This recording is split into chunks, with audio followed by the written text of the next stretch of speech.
2002, and then my husband had to retire in 2006 because of Alzheimer's. People don't think you can live on that because your pay salary is cut at least in half, but you can do it. One thing that we were able to do is pay off our car payment and pay our house payment off.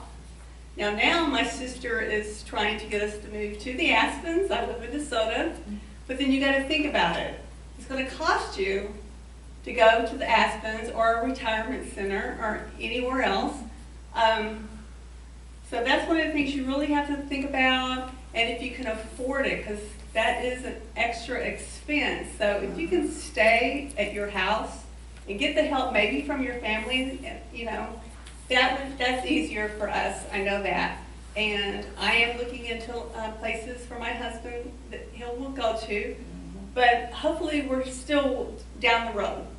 But with Alzheimer's, if somebody has a relative or friend that has dementia of any sort, the best place for them to go is not a retirement home or a nursing home. They need to go to a memory care facility because they focus on increasing their minds. They work extremely well. Because I'm going to some centers now and getting some help to figure out all of this that's going on. So that's really all I have to say. You can do everything you need to do if you have to cut your income, because I'm one that had to do it. And your quality of life still can be as good. You can still go on vacations, which a lot of people think that's cut out. You just make changes. You might cut out some of those luxury things that you're buying, like a lot of clothing, right, or a lot of jewelry. But you know, if you can go on a vacation or something like that, that keeps your momentum going, and not like you had to retire and that was it, nothing else left to do. Thank you. Good point. Very good point. Bob, what you want to That is part of the reason I changed out of medicine, and it wasn't because I wasn't making an impact there in orthopedics, but I saw a lot of people getting injured that they had to make lifestyle changes, and so no one was really dealing with the psychology of what do you do next. And so those were excellent points that you made there, because you do need to make changes, and it's being willing to look at all the alternatives. And sometimes we have blinders on because we only think there's only one way to do something. Get other people that maybe have struggled with some of that seem like they have pulled out of it, and get some other people's ideas. And sometimes you have to reach outside of your circle that you're so used to, because a lot of people get blinders. So that's an excellent way that you were able to move on. Right, that I agree because what you had to do, I've heard people talk about their incomes being cut in half and how it's very difficult for them to do any of the normal things that they've done. So it means, like what Bob was talking about, setting our priorities, so that because eventually there's going to come a time where we won't be able to stay in our own homes, where we're going to have to, if we live long enough, we're going to have to relocate. We may have to go into an assisted living because we're not able to keep the house up because the house takes maintenance, or you know, and with your husband with Alzheimer's or dementia, and it's progressive. So as long as he can stay home, great. That's the better it is. But there, you know, generally from what I've experienced, I used to do home private duty, and one of my patients was an Alzheimer's patient, and we could take care of her for a very long time. But once the mind is gone and they begin rebellious, because they forget where they are. And I have to have sympathy for somebody, or empathy for somebody who does not know where they are. You know, you don't know where you are, you don't know what's happening around you, and I'm sure that that's very scary for them. You know, so I'm just saying that in the future, and there's other people who are struggling exactly with what you're talking about, and what you just said is going to help them a great deal. Is there anybody else? Any more comments? Questions, concerns? Just a comment, I can relate in a lot of ways. My mother had dementia, and we kept her at home.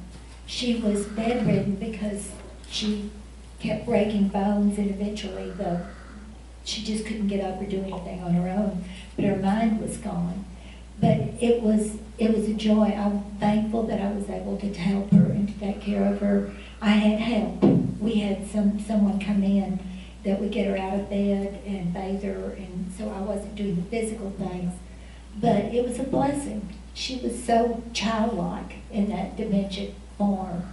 And I can certainly relate. I was forced into early retirement at 55, so you talk about a salary cut. I found another job that didn't pay as much, but it was a job. And 18 months later,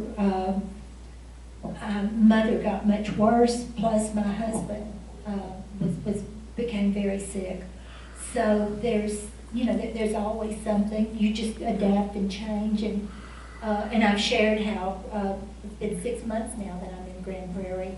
And I can certainly relate to what you said about having to decide what you're going to do with everything. My own children live out of state and haven't been able to come down and help me when I've needed things. And so my stepchildren, who are in Grand Prairie, took charge and made me make those decisions. And it was very hard, but it wasn't at a time when I was sick or had any problems. And the money from selling my house, which I didn't want to give up, but it was too big for me. And that's, enough to at least take care of me for the next, I don't know how many years, depending on my health. I've got a new issue that is just, I've known for more than a year that my vision was going. And I couldn't find a doctor, the specialist that would take my insurance.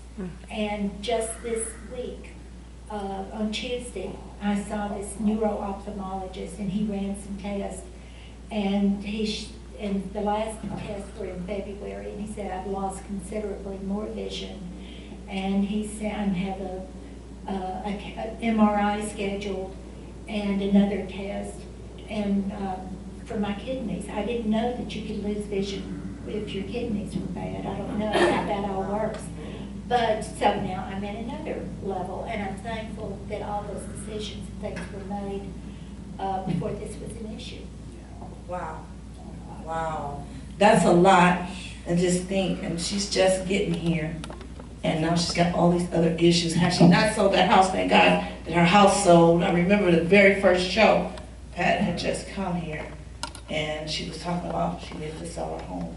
And so God, thank God for provision. He made provision. And if anybody does know about Alzheimer's or Alzheimer's facilities and things like that, make sure you get with her and let her know the things, other options that are available. And I did go to an open house for a memory care center not very far from here just a few weeks ago. So I'll give you that information after the show, okay? How expensive the memory care center? How expensive is the memory care center? Now that depends on what center you go to. So that will be determined by whatever place that you decided to go to. They're all different prices. So, but yes, because that's why we're here to help one another. There was somebody else who wanted to say something? I'll share. We wonder what to do with our stuff. And to me, belongings that have been in my family that my grandparents and great-grandparents used are so special. But young people today don't really think they're that special. I have one son, he has disabilities, and he will not be having children. So he will always live in like an apartment or something. He will not have a big house sometime. So I'm thinking what to do with my stuff that's been in my family. I look back at what my mom did. Dad died in '92, and then she moved from the small town to the city to be near some other kids and grandkids. She had all of us over to the house and distributed some of my dad's things. There was a nephew who loved a hat and a tie, my dad's, And then my mother remarried about 10 years later, and once again, she set everything out that wouldn't fit in their combined household. And she had all of us go through and she grouped things, put your first, second, third choice down in this grouping. And then she went through all that and just distributed it to all of us. And now she's got a combined home with her new husband. And she had us all go through, we walked through the house again with her, and she said, this is what I have left. And we wrote on a tablet what it was, and who said, yeah, I'd like to have that. And then she put our name on it. And the reason she did that, because parents and grandparents and her family did not prepare for that. And the kids and grandkids squabbled over who got what. And she did not want that to happen in her family. She is just so well prepared. I'm so proud of her. I think what I'll do with my things, I'm not ready to downscale yet. In fact, I'm taking down a privacy fence. I'll scratch stuff with. Anyway, I'm still able to take care of my place. But I will probably take pictures of some things that will not fit in my next home, which will be smaller, and send them to my nieces and nephews to see if they're interested. I would love to have these things stay in the family if they want them. So that it is a big decision for me with no descendants here. I'm going to inherit all that. So that's what I've been thinking about. Yes, something to think about. Bob, would you like to have any final words? Yeah, there's some new terminology out there, and it's RSS, it's called Relocation Stress Syndrome. And the things that fall under this are anxiety, confusion, hopelessness, helplessness, loneliness, exhaustion, sleep disturbance, grief, loss from your independence, and depression. So all of us have probably experienced one or many of those things. And then what happens is these symptoms then, if you don't address them and take care of them, they lead to dementia. They lead to cognitive impairment where you're not able to be rational. And then that's when your kids start thinking you're going crazy, or the people around you, your friends. Usually our friends are, if they're real friends, will really tell you like it is. Right. Your non-friend, the ones that are sort of friends, you can tell the difference. Because your real friends will tell you, no, it doesn't look good on you, right? Okay. Right. That's where I have to be real careful with my wife, right? Then poor health. Frailty, lack of support, and then not being able to smell things that ought to smell good or smell bad, or you're not able to see. So those are the things that it leads to, those physical ailments, okay? Wow, thanks. That was some great information, and I think we all take note of that, because I need to know that too. Because everything that's emotional and mental, it affects us physically. That's right. So are all minds clear? I want to make a couple announcements real quick. I want to let you know that tomorrow, Friday, there's the Summit Expo, and it's going to be tomorrow morning, I think from 8 to 12. It's going to be in all the ballrooms. It's going to have all kinds of health companies, plus just all the different, our Summit Red Hat group, Sassy Jules is going to have a table. But it's just going to have, like our art group's going to have a table, we're having a table. It's a real good thing to do, a lot of free handouts of just things that are for you, and come. We really always have a good crowd and a great thing to do. Also, our other big thing coming up is the big band dance. Even if you don't dance, on November 8th, on Saturday, from 7 to 9:30, it's a 1940s, like a USO night show with a 10-piece orchestra. Ronnie Martin is just wonderful. They wear tuxes and have the bandstand and play all the old 40s music. It just went away. Oh, and it's just beautiful. We're going to be all decorating in patriotic flags, and we have posters of a lot of our members in their military uniforms when they were young. We made them into big posters. And last year it was just a fabulous event. And even if you don't dance, come hear the music. It's just a wonderful evening. It just is great. And it only is cost $10 at the front desk. So don't miss it, because it's a great event. So we want to thank Bob for being here. Bob has been one of our best volunteers ever. We started, when we opened 4.5 years ago, we realized immediately that there were so many lonely people here that had lost their spouses. They didn't know how to move back into the general mainstream of being out in the world.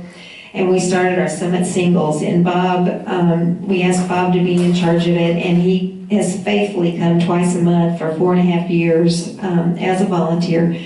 And it has been a great way for people to ease back into their life. Some people just never went anywhere without their spouse, and it was a nice way for people to get to know new people and go to other new events and without being afraid because you didn't know anybody. And it has proven to help so many people in so many different ways. And we call it Summit Support Group now, but it's on first and third Thursdays at 1 o'clock in Ballroom 1. Anybody's welcome. You don't have to be single. We just talk about every kind of issue that affects us, just like we do here. But men and women also come to it. And Bob has been a fabulous facilitator for it. And we just thank you so much for what he's done for us in the Summit and the people here. So thank you very much.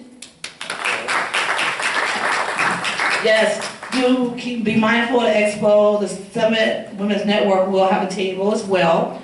And remember, on Thursday, in November, our first show on Thursday will be, our guest speaker will be here, and we are going to be talking about grief, how to handle grief, coping with the grief of divorce, loss of divorce, death, and things like that. And so we're going to have some ways that we can deal with this holiday without falling apart. You know, we know that this is the time of year that people are more suicidal because of some of these things. So we're going to talk about that in the next 2 weeks, okay? So there's only going to be one. Yeah. There's only going to be one show. That's in November and December. There'll be one show. And in December, we're going to have some vendors come in, and we're just going to kind of taste some food. And they're going to tell us what they have available for us during the holiday season. So I think that'll be a lot of fun for us. Is there anything else? Any other questions, comments? All minds are clear? Okay, great. Well, ladies, I'm going to see you in a couple of weeks. And remember that there is life After 50. Right.